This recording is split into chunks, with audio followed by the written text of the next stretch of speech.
For the delay. Thank you for joining us for this press with Dean. We're going to do things a little bit relaxed because there's not very many of you. Who would like to go first? We'll just, you can either put your hand up or you can call out. Hello. Hello. Hello, go for it. Thank you, Dennis. Hi, Dean. Have you guys decided yet on the sort of team balance that you would like to employ in going into this first test? Hi, Dennis. We have a pretty clear indication so far. We haven't finalized things just yet, which I'm pretty sure we'll do by the end of our training session this afternoon. But yeah, so far I think we've got a pretty a clear indicator of the combinations that we would like to use in the first test. Where would a spinner fit in or not fit in? Obviously, that's a hot topic debate at the moment now for us, whether to use a frontline spinner or not. I think that ties in with one of the bigger decisions that we have to make this afternoon, whether there's space for a spinner in conditions that don't necessarily suit a spinner. History so far has shown that the spinner doesn't serve too much of a role at the Hagley Oval. So yeah, I can't say yes or no just yet. I'll be able to answer that by the end of practice today, or you could just wait and see what happens in the start of the test. Good morning, good afternoon, maybe I can go? Yes, please. Go for it. Skipper, I just want to check something. Can you just give a general sort of a description of where you guys are at now, mental wise, fitness wise, leading up into a test match? Yeah, I think we're in a good mental space. I think if we stayed in quarantine a little bit longer, I might answer this a little bit differently, but we have had a few days out now, and it's been a breath of fresh air for all of us, including our team management. I'm sure they appreciate the outside world now, even more so.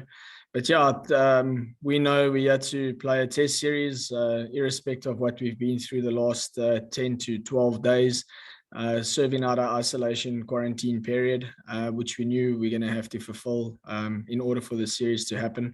But yeah, I'd like to think the guys are in good space. I've touched base with most of the guys so far in the squad, and I'll continue doing it today just to align the guys again with regards to our goal that we have as a team to obviously try and fulfill that goal and make them focus more on the team. I'm sure each guy is going to be in a different space, which is perfectly understandable, and I respect that.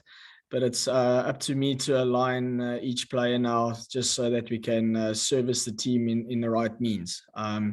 But yeah, the last few days has been brilliant for the guys. It's almost like there's a bit of a different lease of life within the squad now that we're spending more time with each other and being able to go out for dinners and maybe just have a cool drink or beer with each other. It's been great so far. So yeah, I'll be continuing my conversations with each player just to make sure they're in the correct space. Obviously, come tomorrow morning. Any other questions? Hi, Dean.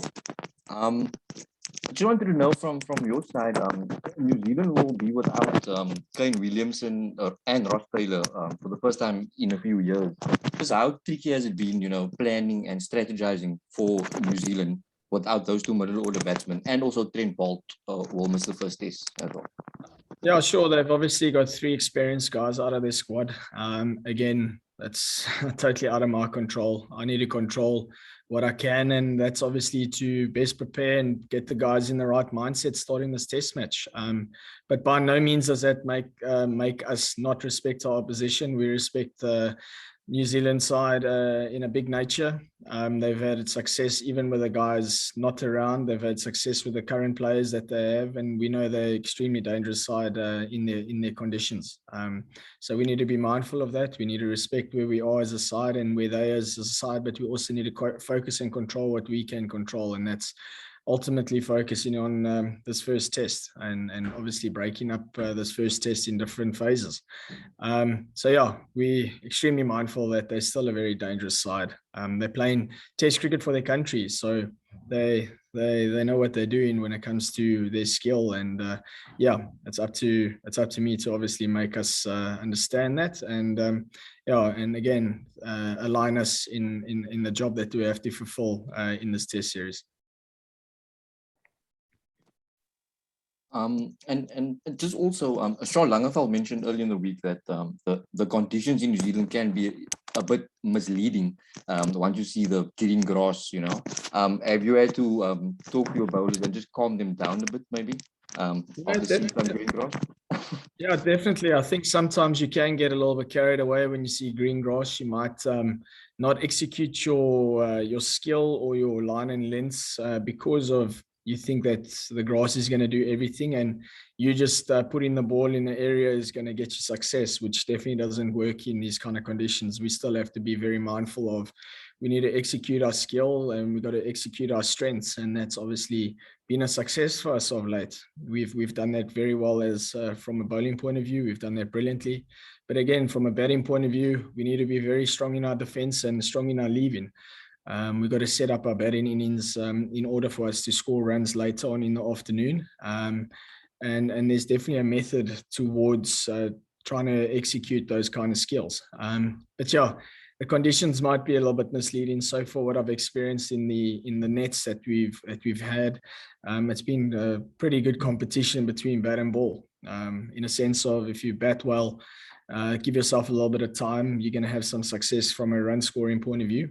And from a bowling point of view, your margin for error is a little bit bigger because the wickets do assist the seam bowling, but that also ties in that with that you need to still put the ball in the right area. You can't just expect things to happen out here. This is test cricket, and you still need to put in the hard work and the hard yards, and that gives you obviously the best chance to win a game. Anyone for the last? I think you. Can I go? Yes, please. Yeah. I think you've been sort of quite open from the start that Sarel Erwee would probably come in tomorrow and make his debut.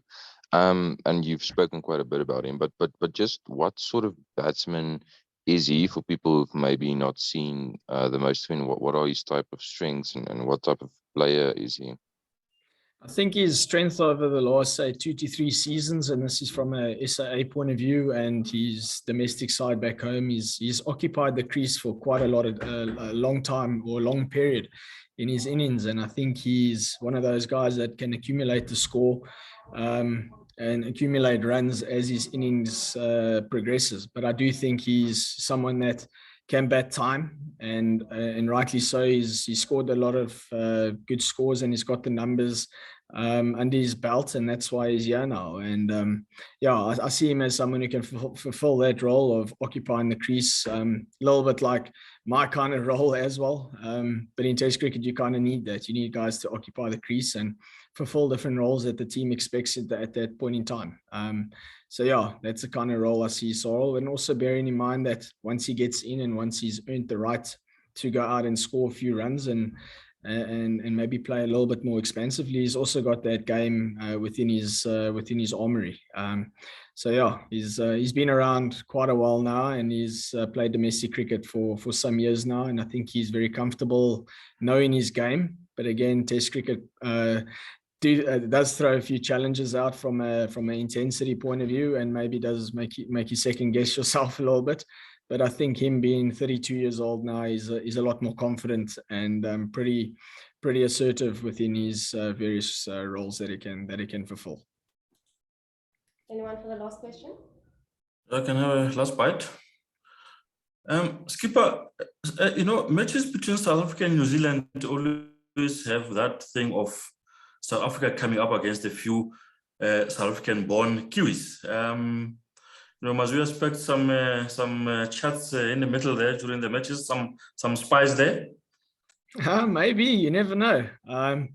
Look, we respect the background of a lot of players that the Kiwis have. Yeah, sure, they do have one or two South African or Zimbabwean born players, but the way I view it is they're New Zealanders now, and they've obviously earned their qualifications because they've been here for some years now. And yeah, I don't view them as South African players, because then they would have a different badge on their chest. They've got the New Zealand flag on their chest. So yeah, the way I view it is that come business time tomorrow, I mentioned about stepping over the white line tomorrow. We're going to be all about business, and there will be times that we can have catch ups with the guys, because I'm mindful that the guys do know a few guys from back home, and that's perfectly fine. But when game day comes and 11 a.m. Tomorrow morning is there, we need to be mindful of what we have to focus on as a side.